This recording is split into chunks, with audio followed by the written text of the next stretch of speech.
my name is Gerald Scarfe. I'm a cartoonist, a caricaturist.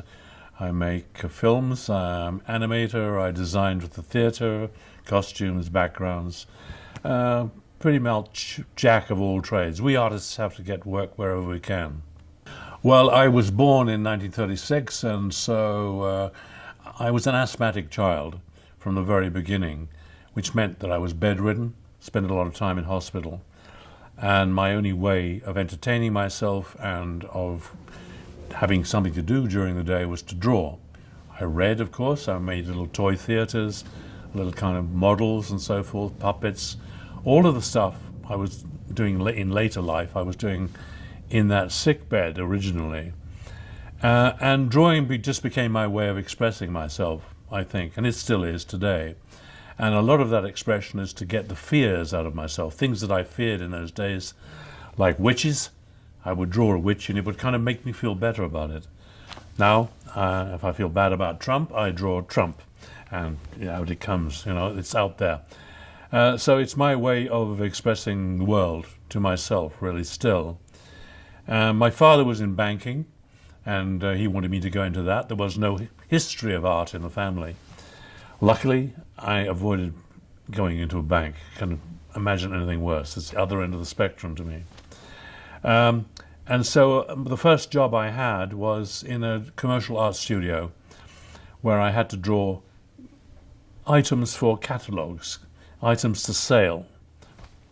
And they could be anything. They could be chairs, glasses, bicycles, cars, anything you could buy. I had to depict it, but I had to depict it in a glossy, wonderful, beautiful, desirable state. So I would have these terrible bits of dreadful old cloth, and I had to draw them as beautiful, sleep-enticing blanket. I had to draw them as beautiful, sleep-enticing blankets.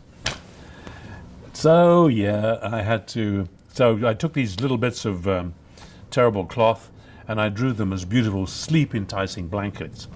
And I realized at that point I was telling lies. Advertising is lies. They're always trying to sell you something. They're always trying to tell you it's better than it is. So my drawings really were glossy versions of what the reality was. And I think that later affected me when I left the studio, because my work then became an ultimate attempt to draw the truth as I saw it, because I thought, how privileged am I to be an artist anyway? Why should I tell lies? Why should I not put down what I see rather than what people would like to see, the glossy world? So that was a big move for me, I think. When I left the studio, I went to work for a satirical magazine called Private Eye in England, and they ripped into everybody, politicians, socialite people, and so on. And it's still going today. And that's where I kind of grew into what people called at the time a kind of grotesque style, a very sort of hard, harsh view of the world. Ultra truth, I called it, but they saw it as satire. And then I went on from there. I didn't have any art school training. And so I've always felt, as though I must move on and find out what I really am. And I've moved into sculpture, I've moved into theatre, into animation, into making films myself. I direct and appear in films on the BBC. I've worked in the New Yorker, Time magazine, Fortune magazine, Sports Illustrated, magazines all over the world. I've had exhibitions in Germany and Czech Republic and all over England and in America as well. So I'm always spreading my talent now to try and find out what I want to do. And I've been considering I started as that sickly child in a bed. I can't believe where I've got to, the fact that I'm here in Burbank now talking to you about and the audience about all these things. I never thought when I was coughing my lungs out in my bed that I'd be here. I thought that, the fact that I'd been telling lies all those years in a commercial art studio made me feel that was wrong, and that I was privileged to be an artist, and that I should, tell the truth. And whenever I put anything on paper, It should be what I really think about it. I am a critic. I'm very critical of everything, including myself.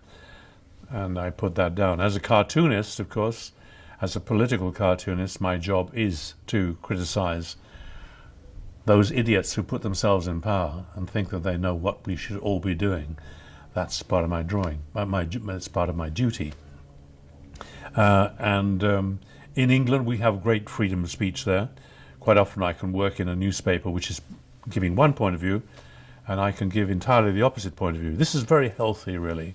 You should have lots of points of view in life. You shouldn't just have one fed to you all the time. Propaganda. You don't need that. And so I'm very, very keen to sustain that freedom of speech, making drawings of politicians and their stupid policies in a way that I feel, I would like to say. It's a great privilege to have a newspaper in which to say that. Not everybody has that, so I'm aware of that.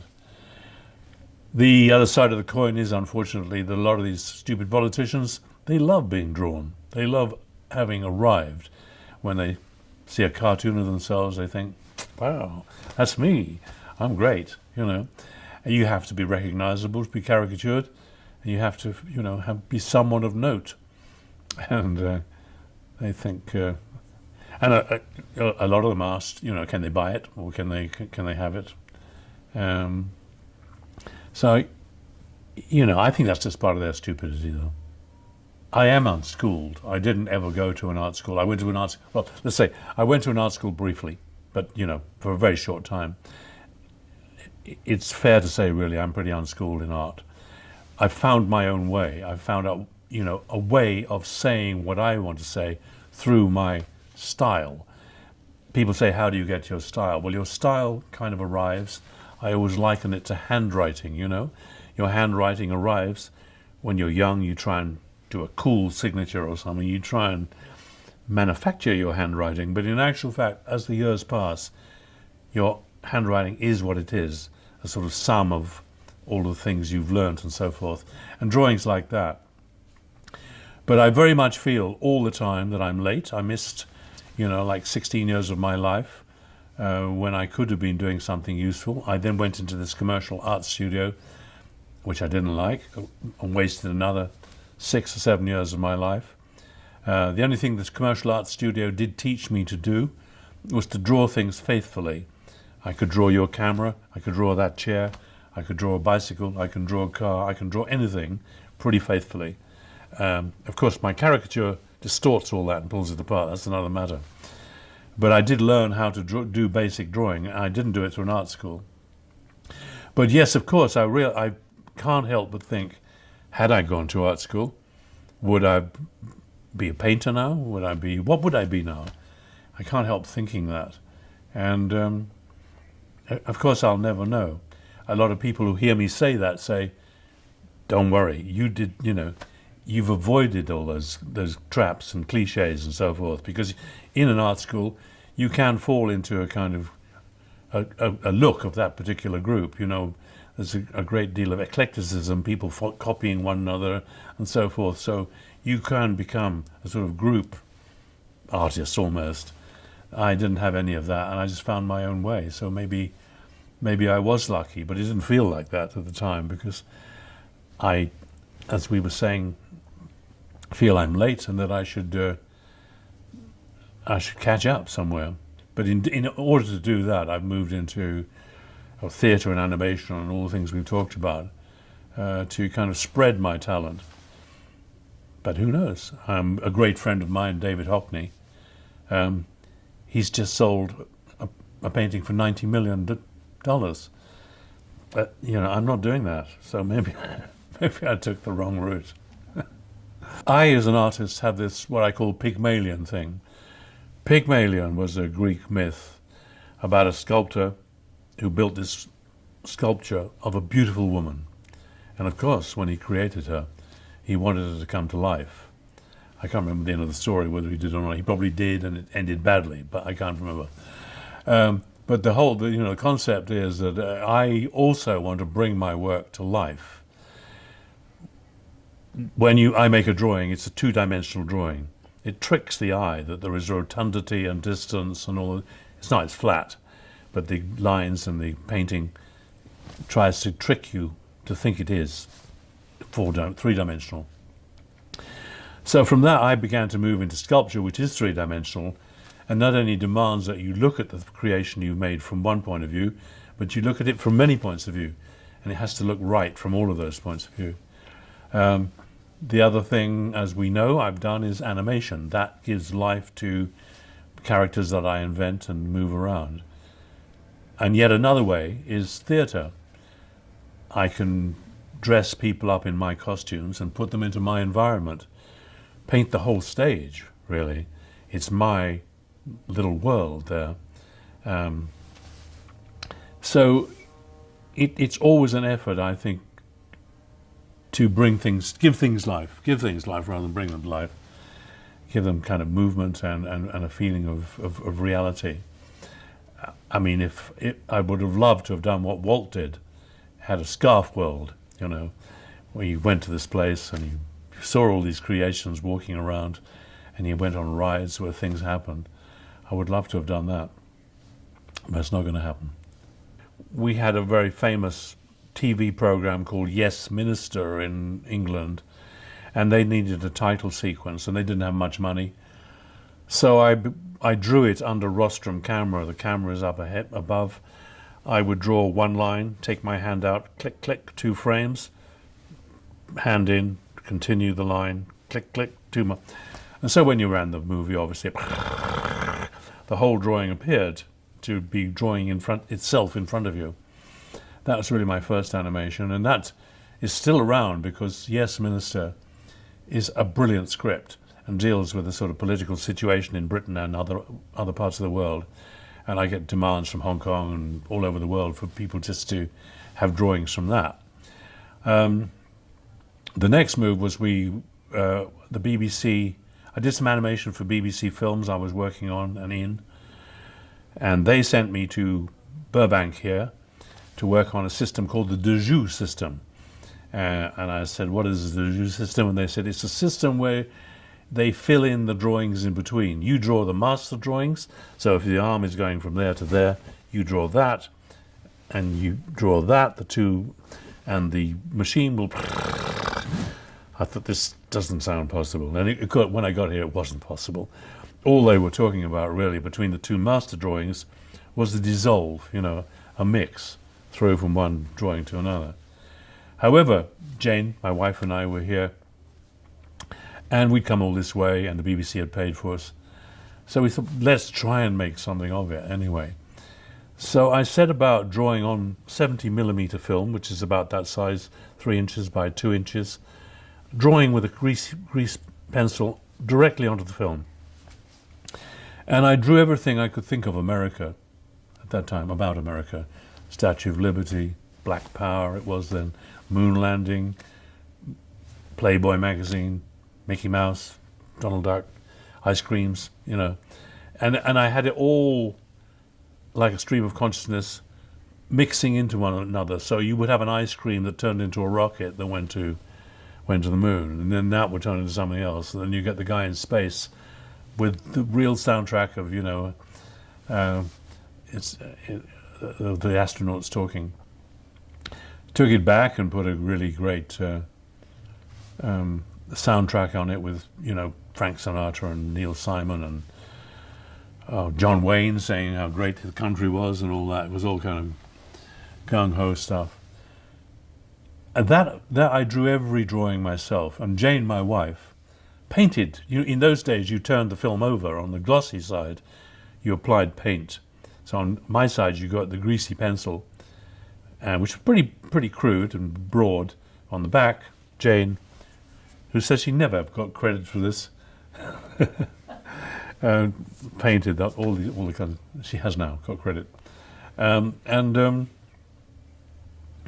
so that was the second piece of animation I did, really, and then 2 members of the Pink Floyd saw this on TV on BBC independently, and one rang the other, one called the other by phone, and said, "Did you see that thing last night? That amazing film by Scarfe?"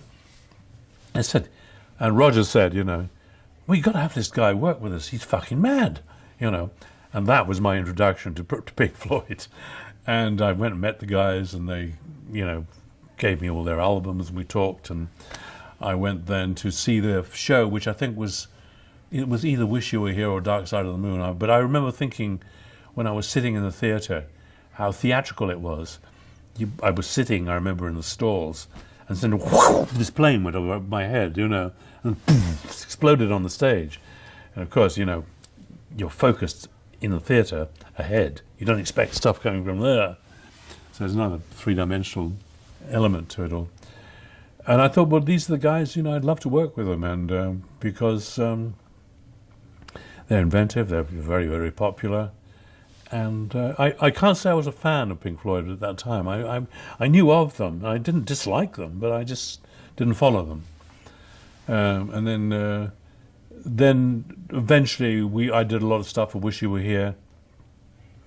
Roger used to say, just draw something, And I say, I can't just draw something, You've got to have something to draw to.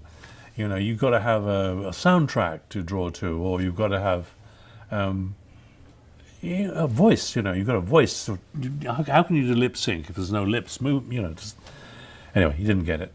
So I used to just draw stuff, there were rats running in cages in space. I remember men walking towards the camera and eroding with the wind blowing. And I started a flower sequence way back then for Wish You Were Here, which went on and eventually appeared in the film. And Roger had this theory, which is in a way interesting and probably true, that if you put an image alongside music, although it doesn't fit or hasn't been designed to go there, the brain will make it fit. The brain will find a reason for it being there. It'll make it work, And it was true. So I used to go to the gigs with a piece of, in those days, kind of celluloid in a tin can, and we'd lace it into the camera, wherever Roger said, and they'd play, and these images would come out on the circular screen, and it kind of worked. When I was working on Hercules, we did, I think, do some of the first bits of CGI there. There was a character in it called the Hydra, and when Hercules cuts the Hydra's head off, another one grows. Two grow. You cut those two off, four grow. So this was the perfect thing for a computer to do. And as you say, Toy Story and Shrek and all that were out there, and they were really very good, excellent films. And Hercules really was the last hand-drawn, I think. I think I'm correct in saying, but we did have this bit of CGI in it. So I made a drawing of a Hydra, and they made a sculpture of that into the computer, and then they were able to manipulate that into this writhing, many-headed creature. When they'd done it, it kind of looked, naturally, computerized, and it didn't fit with the graphic element of the film. So they had to go back of the whole thing and make it graphic, try to make it graphic to fit into the film. And I was just saying to the director, John Musker, I remember him saying at the time, well, I asked him, wouldn't it have been better if done it in the old hand-drawn waltz style, and straight away? And, yep, he said probably would, because they had to do it and then had to do it again, make it graphic. And cheaper too, it would have been less expensive to have done it that way first. But everything was experimentation. People were naturally experimenting with the computers and so forth. So that was a big change then. And now, I still love drawing, and I still feel the touching of the paper with the pen. If you go to an art gallery, that painting you see by Van Gogh or Lautrec or Manet or Rubens or whoever, he stood in front of that. He painted it. It's not like reading a book by Tolstoy. Tolstoy didn't touch that book. It's not like listening to a symphony by Beethoven. Beethoven didn't actually, conduct that particular orchestra. Or you're listening to a representation. You go to an art gallery. That's the real McCoy there. That's the real thing you're looking at. So there's an element of me that naturally feels that that's the best. To be an artist, touching things is the best way. The reason I don't like CGI is it's not real. And I often quote a James Bond film. I don't know if it was To Live or To Live and Let Die or whatever it's called. Anyway, it features a guy skiing down a steep hill, and in front of him is a cliff. And this is the title sequence. And he skis off the cliff, and he falls with his skis. His skis fall off, his ski sticks fall away, and he's tumbling, and then this huge parachute opens above him with the British flag on it. Now that's a real guy doing that, you know. Now if I was watching that today, I'd know that was CGI. There's no thrill, there's no serial feel about it, you know. This is not a real thing. So whenever I'm watching a film now, and my son's computer games, I know that's not real, you know. I love the idea that a real actor going through that. It means a lot to me. And so the same thing applies, I suppose, in what I was saying earlier, that, you know, I prefer the real of everything. Going on to your other point about, you know, the art today, I've always wondered what kind of artist I would have been if I had gone to art school, if I'd been an oil painter. Or I do oil paintings, and I sell oil paintings, and recently I sold very well in San Francisco a lot of Pink Floyd oil paintings and so on. So it's out there. But our son is an artist, and he showed immense promise as a child. And I used to go around the art galleries with him and see all the latest shows and so forth. My wife and I would do that, but we would never be judicial. We would never judge anything, really. We wouldn't say that's crap, or that's this, or that's other.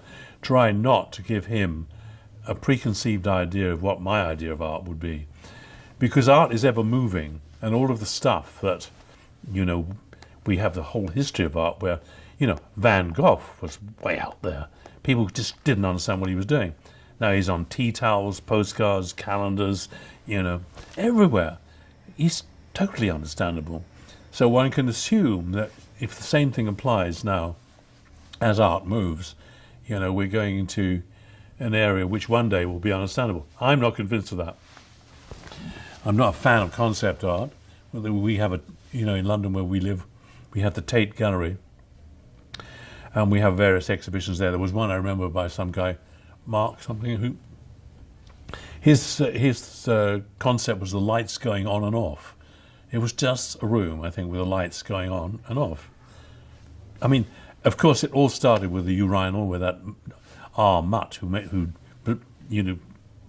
displayed a urinal in France, way back in Paris or whatever, and signed it R. Mutt, and said, "It's art." And people said, "This isn't art. This is not." He said, "I'm an artist. I put it there. It's art. You know, come on." And so on that concept or theory, you can just do anything. You know, you can just put anything up there, and people do. And I'm naturally in my other job, I'm a cynic. I'm a political cynic, and I'm a cynic in general about life. So I think this has come on. This is the emperor's clothes. This is, you know, people taking us for a ride. But I would never say that to my son, because I don't want to, you know, he may see something I can't see. He can see further than I can. So it's hard to make a judgment on these things. You just have to have a personal point of view. I think the majority of people are frightened by art. They walk into an art gallery and they don't know what the hell to think. They only know to think what they've read to think, or what their friend tells them to think. They are bewildered. And it's strange, really, because, you know, art, after all, is the pictorial world, and that's the world in which we all begin. You know, cavemen started with pictures on walls because they are the most immediate way of telling of things, of life experiences and so forth. And, you know, universally throughout the world you get road signs, you know, which tell you. So we all rely on pictures enormously. But on the other hand, we just don't understand art. Art